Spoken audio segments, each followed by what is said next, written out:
April 1945. The U.S. fleet sits off Okinawa.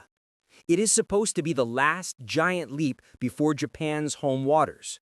But now, the enemy is changing the rules. From the skies come planes flying straight toward destroyers, aircraft carriers, supply ships. The bombs are not dropped. They're delivered by the pilot himself. This is the era of the Kamikaze, Japanese divine wind attacks, whose aim is not to return, but to end. American pilots trained to dogfight and survive now found themselves facing not just planes, but a mindset. The enemy willing to die. It forced a realization. They were fighting psychology, not simply mechanical aircraft. The term kamikaze has become shorthand for suicide attacks in war, but in WWII, it was a specific Japanese tactic. From late 1944 onward, specially trained pilots flew explosive-laden aircraft into Allied ships. These missions emerged from desperation. Japanese air power was faltering, trained pilots were scarce, and the home island stood threatened. When conventional attacks failed to stop the advance, Japan resorted to special attack units. For American pilots and sailors, the shock was not just the impact, but the logic. When your adversary's objective is death, not survival, your assumptions get shattered. Anti-aircraft guns and dogfights become less relevant. The enemy doesn't pull up, they dive. They don't run, they hit.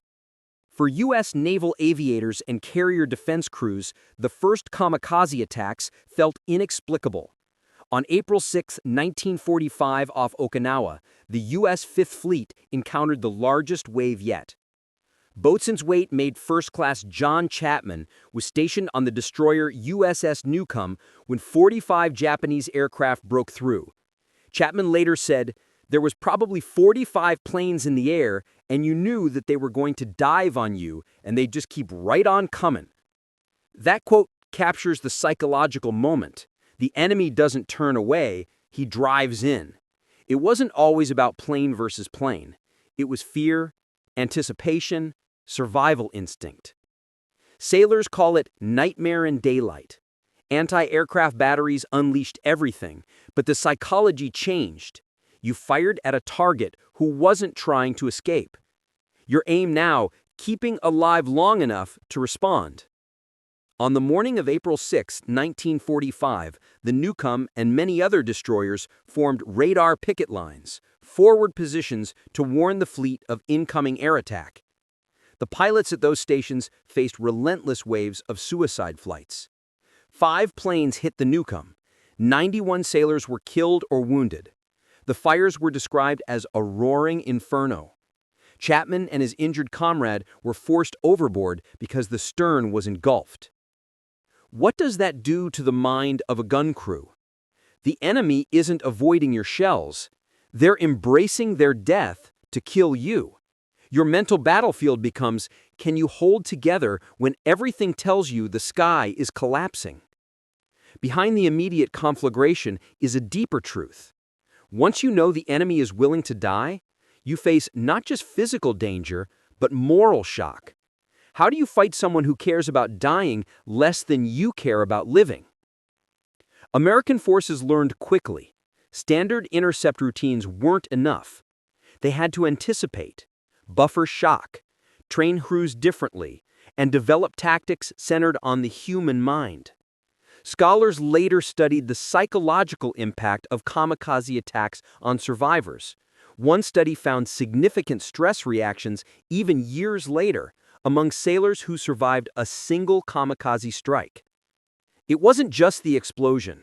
It was the knowledge the death was coming with intent.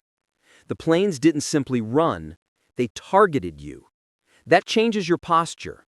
Your training can only carry you so far. Morale became as important as ammo. Ships began to emphasize damage control, rapid response, and psychological resilience.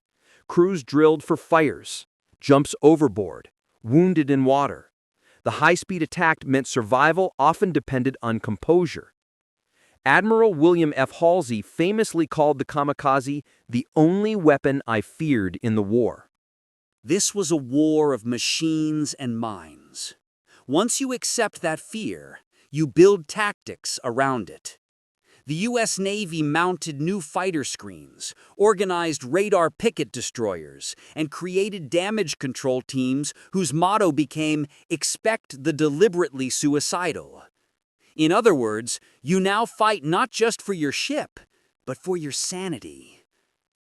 By mid-1945, the U.S. began to blunt the kamikaze threat.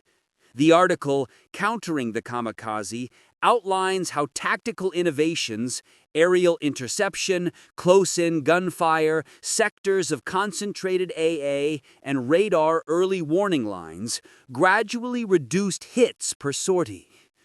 Destroyers, previously considered vulnerable, became active defenders. Some vessels, like the USS Laffey, famed for withstanding heavy kamikaze strikes, embodied the shift in mindset. For pilots in the air, the logic also changed, engaging not only enemy fighters, but protecting the fleet against deliberate crashes. The cockpit fight became twofold: air-to-air and psychological survival amid unstoppable dives. Those who adapted understood. You win not by simply shooting all incoming planes, but by managing the fear, the expectation, the human shock. The battle became as much about staying alive in mind as in body. What remains of this battle today? 2 lessons. 1. The weapon of psychology can be as lethal as the weapon of metal and fire. 2. When your enemy is willing to die, the rules change.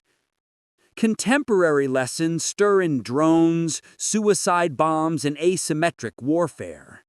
The kamikaze was an early and terrifying example of one-way weapons and the terror they generate.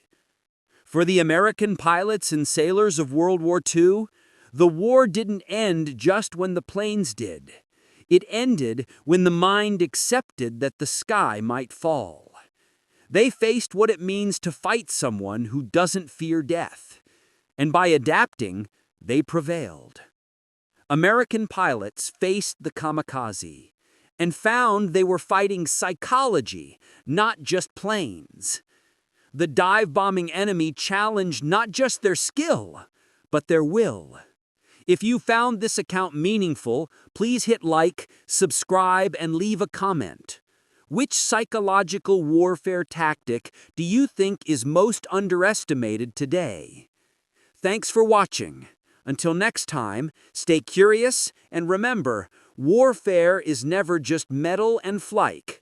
It's minds and meaning.